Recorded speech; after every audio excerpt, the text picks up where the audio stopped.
What's going on, guys? So today's video is going to focus about toolboxes. I want to share with you what I started out with, what I kind of progressed to, and what I actually purchased today. And you're actually going to see me attempting to unload a couple 100 pounds of toolboxes out of my truck by myself, which it took 3 guys to load it in there, so we'll see how that goes. Also going to do the assembly, but anyway, when I first started building at this shop, I was very budget minded. I didn't really have a really sound. I mean, I had a sound job, but I wasn't making a ton of money at the time. So I kind of was on a budget run. I was looking on Craigslist, eBay, and what I first got in way of toolboxes was I got this kind of table, which this kind of started out to be my first welding table. I got this toolbox, which this is all friction sliders. Really isn't very smooth. In addition, I got this kind of storage organizer, which I love this. I throw a bunch of different bolts and stuff in there. Very, very, very handy. But I purchased a lot of those 3 things on eBay from, I think it was this business called AJ Reliable. They do like gutters and stuff like that. And I was actually very surprised to find it on eBay. I guess they kind of go out to auctions and they buy cheap stuff and then they kind of resell it. And I ended up buying all 3 things for, I think, like $100. And I mean, that's really not a bad deal. I mean, if you were to go to purchase a table like that today, it'd probably be like $100 at Home Depot or something.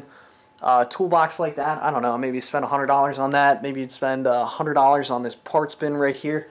With that parts bin too, I got a lot of clips and fasteners, and I find those things absolutely invaluable. I'm always using little parts from there. But anyway, that's what I started out with, and it got me by. And then I started looking around at garage sales. I purchased this at a garage sale, and this had some old tools and stuff like that in it. Granted, it's not very nice, but it functions. It does the job. It sat right on top of this toolbox just fine. I think I paid maybe 40 bucks for that.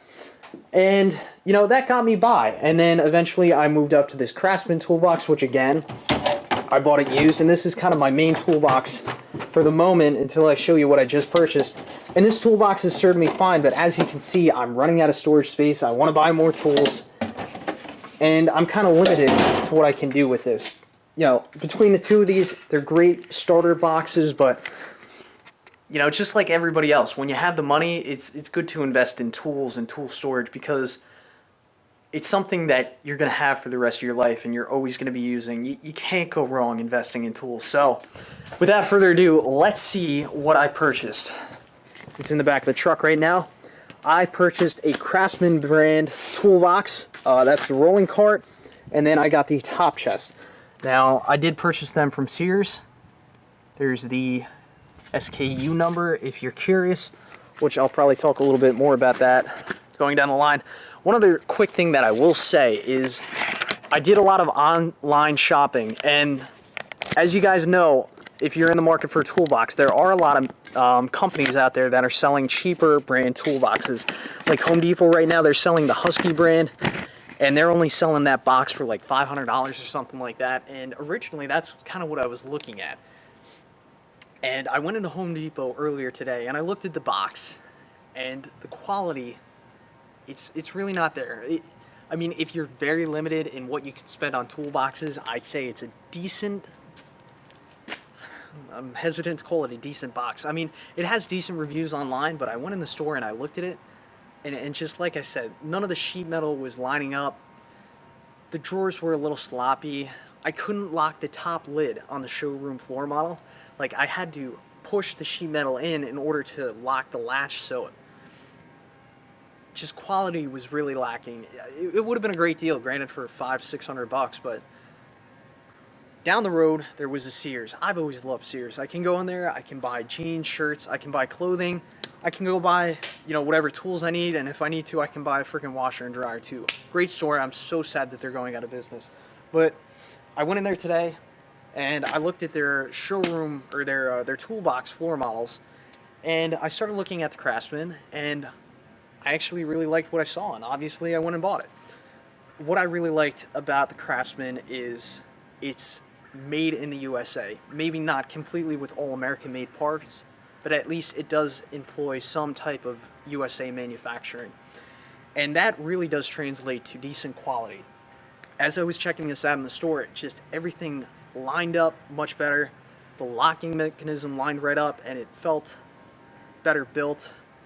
just overall, I think it's a better quality toolbox. And what I ended up spending was $758, including tax. And they loaded it right in the back of my truck. Granted, with my help, of course, with the muscle shirt on. But I have no regrets about this purchase at this point in time. You know, of course, I'd love to have a Snap-on box or something like that, but you know, just like budget-minded people like me and likely you, we can't go out there and we can't spend, you know, $4,000 to $10,000 on a toolbox. That's just, we can't do that unless perhaps you're a mechanic and you need something like that. But I think if you're a light mechanic, you know, you probably could use a box like this and be just fine with. I mean, even if it has a 20-year life cycle and you have to buy another one in 20 years, you're only spending like $1,400 on boxes versus Snap-on. But oh, gotta have the Ferrari of tools. Well, I'm happy with this. So now you get to see me try and unload this by myself. Yeah, we'll see how that goes.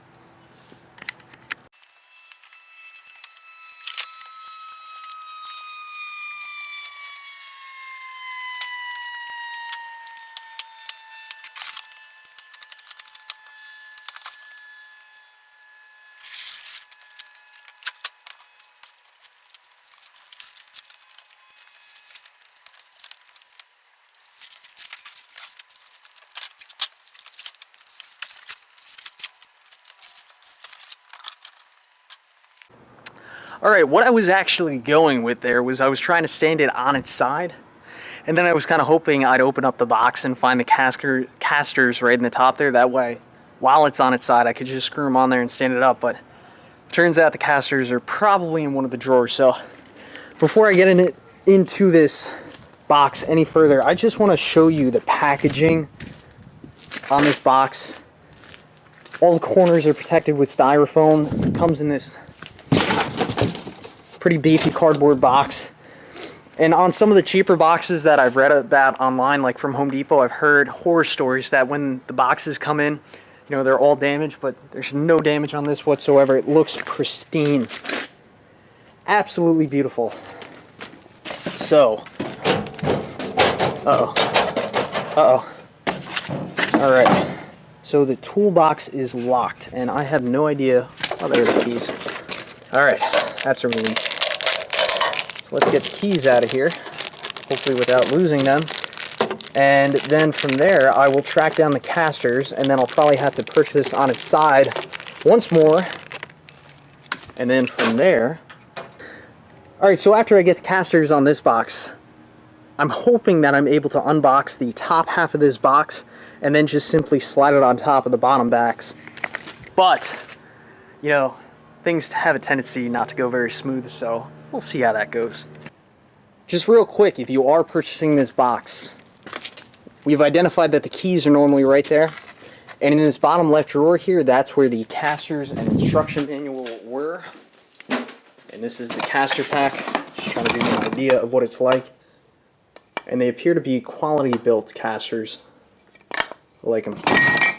Also comes with this handle, of course your instruction manual, and there's some hardware.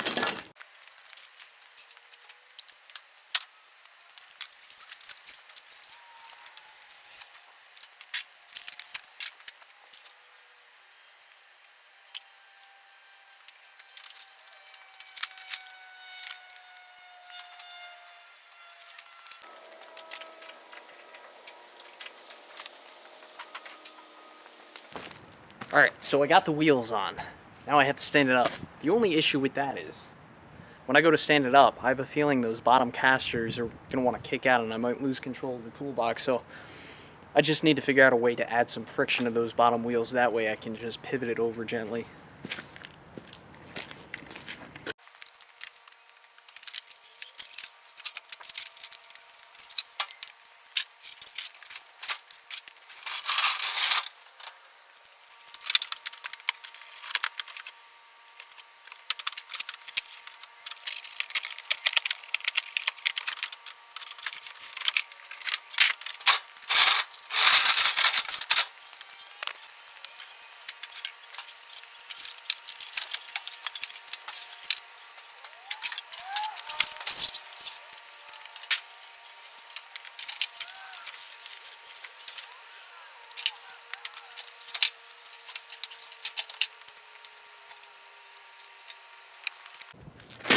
And that, ladies and gentlemen, is how one man can offload a toolbox without killing himself.